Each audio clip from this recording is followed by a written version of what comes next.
Orang tua pasti khawatir jika melihat anak malas belajar. Sebagai solusi, orang tua terkadang memilih mendaftarkan anak ke tempat les atau bimbingan belajar, padahal belum tentu solusi tersebut sesuai dengan apa yang anak butuhkan. Selalu ada penyebab di balik kebiasaan anak yang sering bermalas-malasan ketika diminta untuk belajar atau mengerjakan PR. Mengenali penyebab anak malas belajar merupakan langkah pertama yang harus dilakukan orang tua untuk mengatasi kondisi tersebut. Penyebab anak malas belajar. Banyak faktor yang menyebabkan anak malas belajar, baik dari segi fisik, mental, maupun lingkungan belajar. 1. Kesulitan memahami materi. Anak cenderung menghindari materi pelajaran yang sulit ia pahami. Konsep materi yang kompleks dan soal-soal yang rumit seringkali menurunkan motivasi belajar anak. Pada akhirnya, ia cenderung malas-malasan dan enggan belajar. Jika anak kesulitan memahami materi pelajaran, orang tua perlu menelaah penyebabnya untuk mengetahui apakah ia kesulitan karena ada keterbatasan kognitif atau karena gangguan fisik tertentu, misalnya kesulitan melihat, mendengar, atau berbicara. 2. Materi kurang menantang. Tidak hanya materi pelajaran yang sulit, materi yang terlalu mudah pun bisa membuat anak menjadi tidak semangat belajar. Bila materi kurang menantang, anak bisa berpikir, untuk apa belajar kalau aku sudah bisa?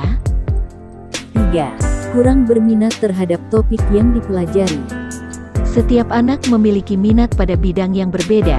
Anak yang memiliki minat di bidang musik tentu akan lebih semangat mempelajari cara bermain piano daripada menghafalkan rumus-rumus matematika. 4.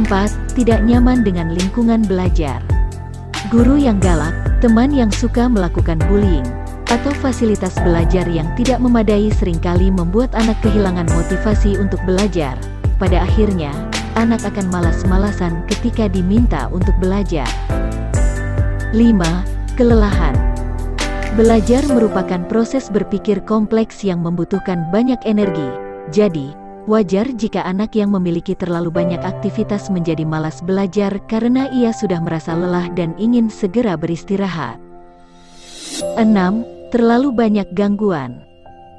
Media sosial, HP, suasana bising, dan kegiatan sosial bersama teman merupakan gangguan yang paling sering menginterupsi proses belajar.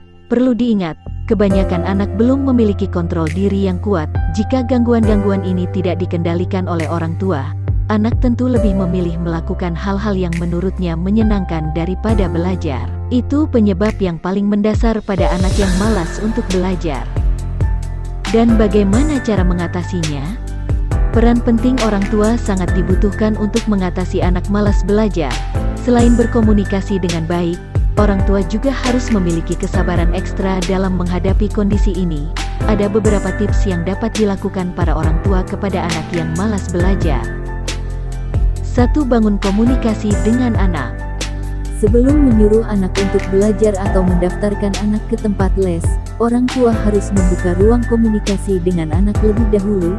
Tujuannya adalah agar orang tua paham betul apa yang membuat anak malas belajar. Beri anak kesempatan untuk menceritakan apa yang ia rasakan terhadap proses belajar, apa kendala yang ia hadapi, serta apa yang ia inginkan untuk membantunya belajar. 2. Ajak anak untuk menentukan tujuan belajarnya. Seringkali anak menganggap belajar merupakan kewajiban semata, sehingga ia tidak mengerti makna dan manfaat dari materi yang ia pelajari. Oleh karena itu, orang tua perlu membantu anak mengenali dulu tujuan belajar. Kalau bisa, kaitkan dengan cita-cita atau minat anak. 3. Kenali gaya belajar anak. Setiap anak memiliki gaya belajar yang berbeda-beda. Ada anak yang suka belajar dengan cara membaca, ada yang lebih suka mendengarkan, dan ada pula anak yang lebih suka belajar melalui praktek. Dengan mengenali gaya belajar anak, orang tua akan lebih mudah memodifikasi materi dan sistem belajar agar sesuai dengan kebutuhan anak. 4. Bimbing anak untuk menyusun sistem belajarnya sendiri. Ajak anak untuk memilih perlengkapan belajar, mengatur ruang belajar, serta menetapkan jadwal belajar. Keterlibatan anak dalam menyusun sistem belajar akan membuat ia lebih semangat dan bertanggung jawab. 5. Buat suasana belajar menyenangkan. Proses belajar anak dapat berlangsung dimanapun, tidak hanya di ruang belajar. Orang tua dapat mengajak anak ke museum untuk belajar sejarah, ke kebun binatang untuk mempelajari fauna, ke taman kota untuk belajar flora, atau ke pusat edukasi ramah anak lainnya. 6. Hargai proses belajar, hindari terlalu fokus pada prestasi. Banyak orang tua yang tidak sadar bahwa menunjukkan ekspresi kekecewaan ketika nilai ujian anak tidak memuaskan merupakan hal yang menyakitkan bagi anak. Anak akan menganggap dirinya tidak mampu, sehingga tidak menghargai usahanya sendiri. Orang tua perlu memberi penghargaan saat anak menunjukkan ketertarikan dan kemajuan dalam proses belajar, sekecil apapun itu. 7. Jadi role model. Dalam proses belajar, anak membutuhkan teladan dari orang tuanya. Oleh karena itu, saat memasuki waktu belajar, orang tua perlu membangun iklim belajar di dalam rumah.